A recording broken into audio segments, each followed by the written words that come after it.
response to their attacks on Red Sea shipping. He warned that if the group does not cease its action, they will face severe consequences, saying, and I quote, hell will rain down, unquote, on them. Trump also issued a stern warning to Iran, the main supporter of the Houthis, demanding an immediate end to its backing of the group. He cautioned that any threat to the United States would have serious consequences, and I quote, America will hold you fully accountable and we won't be nice about it, unquote. The ongoing strikes mark the most expensive U.S. military operation in the Middle East since Trump became president in January. The offensive comes as U.S. intensifies sanctions on Tehran in an effort to pressurize it into nuclear negotiations. We have with us my colleague Aditya Vadhavan joining us on the telecast. Aditya, what exactly are the details that are coming in terms of when we're talking about Trump's attack on Iran, and how many people have been killed?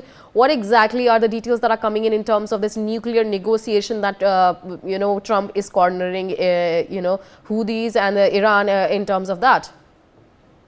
Well, Ria, if you see, it is a long-standing conflict, between the United States of America and Iran, because, Iran has been completely supporting this proxy terrorist group named Houthis. And, they have been, disrupting the trade, as you rightly pointed out, they have been firing at the shipping trade that takes place in the Red Sea. And, now because, even the American ships pass through this Red Sea, and that is why that is becoming a problem with America. And that is why, US President Donald Trump has ordered these precision strikes against the Houthi groups, so if we, as per some reports, several of them, approximately about 10 to 11 militants have been, Houthi militants have been killed in this airstrike by the United States of America. And, Trump has been saying that it will not show any restraint when it comes to, targeting the adversaries of the United States of America, be it in any form, be it if they disrupt, if they attack US ships in the Red Sea. And,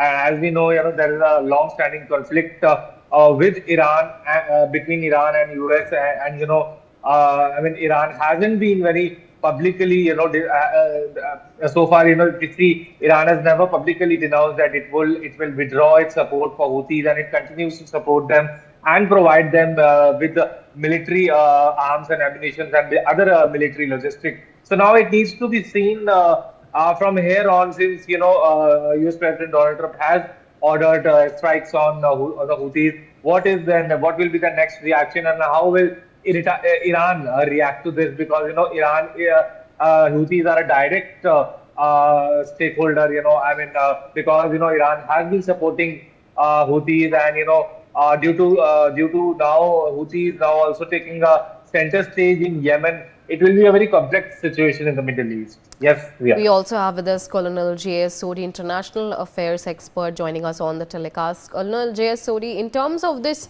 we've seen that U.S. administration has a very drastic change after U.S. President took over, Donald Trump took over, and a lot of policies that we are seeing, it's very in the face when we're talking about Donald Trump. Now we're seeing that Donald Trump has issued a stern warning to Iran in their connection with Houthis. What exactly is your take on that?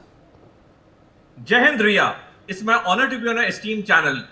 Few minutes after being sworn in as America's 47th president on 20th January this year, Donald Trump in his inauguration speech had clearly spelled that he would wage a war on the Islamic jihadists who are hell-bent on breaking the peace and the rules-based order in the world.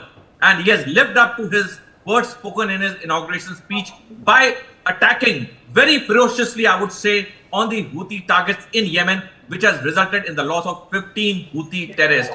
Well, Donald Trump has given a strong and stern message to the world that any terrorist the world over would be hiding anywhere, and the American forces would hunt them and kill them. So this is a stark reminder that Donald Trump in his second tenure